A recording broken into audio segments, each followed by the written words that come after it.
Fala galera, tudo certinho com vocês? Gente, hoje eu vou falar sobre o governo Jango, o governo João Goulart, beleza? Mas antes de entrar aqui nos fatos mais significativos de seu governo, deixa a gente fazer uma análise histórica para entender mais ou menos que período histórico, que contexto histórico é esse que eu estou descrevendo para você. O governo Jango ele está compreendido no período que nós denominamos de período democrático brasileiro, que é esse períodozinho que vai de 1946 a 1964. Esse períodozinho aqui é denominado de período democrático brasileiro, porque o Brasil está compreendido aqui entre duas ditaduras. É importante que a gente visualize isso, tá? Antes de 46, nós vivenciamos a ditadura do chamado Estado Novo.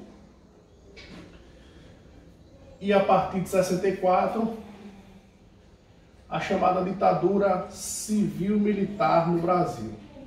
Tá? Gente, vê só.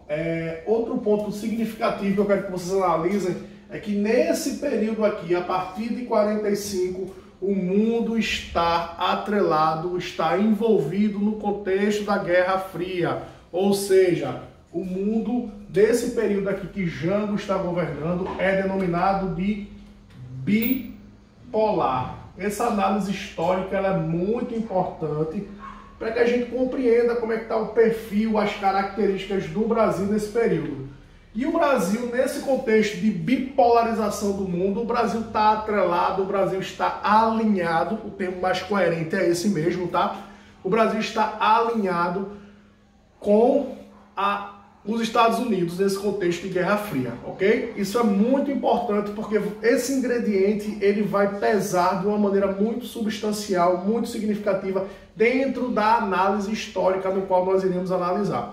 Pois bem, João Goulart, o Jango, ele era vice-presidente do Brasil. Uma outra curiosidade desse período histórico aqui, ou seja, uma curiosidade constitucional, é que para as eleições de 60, nós tínhamos eleições para presidente e eleições para vice-presidente. E o João Goulart, ele se candidatou como vice-presidente do nosso país e foi eleito vice-presidente. O presidente do Brasil, que assumiu lá em 61, foi o Jânio Quadros. Só que Jânio Quadros teve um governo excêntrico, diferente, conturbado e renuncia ao seu mandato.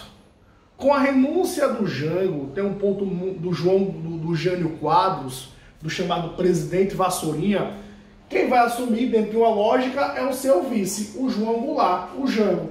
Só que o Jango, contexto de Guerra Fria é muito importante para que a gente visualize, para que a gente entenda esse período. O Jânio Quadros, quando renuncia, o João Goulart está justamente na China, a mando do próprio presidente para tentar ampliar relações econômicas, enfim. E aí, com a renúncia do Jango, vai existir uma resistência muito forte dentro do Congresso brasileiro, por parte dos Estados Unidos, por parte dos militares, para que o João Goulart não assumisse. E aí, uma das consequências, e essa observação ela é muito interessante, tá? Uma das consequências da renúncia do Jânio Quadros é que o Brasil vai implantar o parlamentarismo em seu governo, tá? O Brasil vai passar 14 meses implantando um governo parlamentar e nós sabemos que dentro de uma estrutura parlamentarista,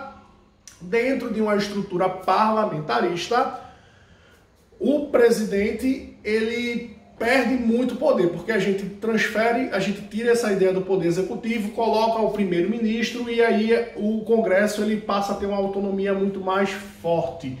Então, essa é uma das consequências. Quando o Jango assume, o Brasil implanta dentro da sua base de governo o parlamentarismo.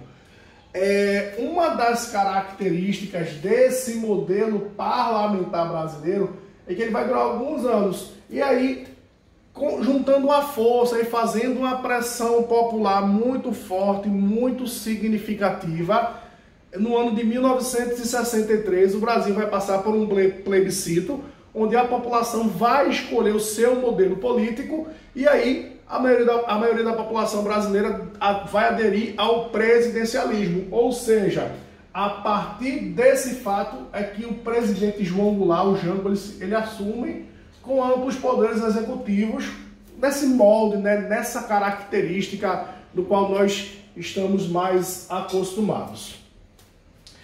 E essa observação ela é muito importante, e aí eu dou uma dica para você, que ao longo da história do Brasil, nós vivenciamos duas fases parlamentares. A primeira fase é lá no segundo reinado com o nosso querido Dom Pedro II, que ele implanta o parlamentarismo, que é conhecido carinhosamente como parlamentarismo às avessas. E essa fase aqui do governo Jango, após a renúncia do João Goulart, do Jânio Quadros. Então o João Goulart, ele vai vivenciar a primeira fase do seu governo implantando um parlamentarismo, ok? Pois bem, o que eu poderia destacar do governo Jango, o curto governo Jango?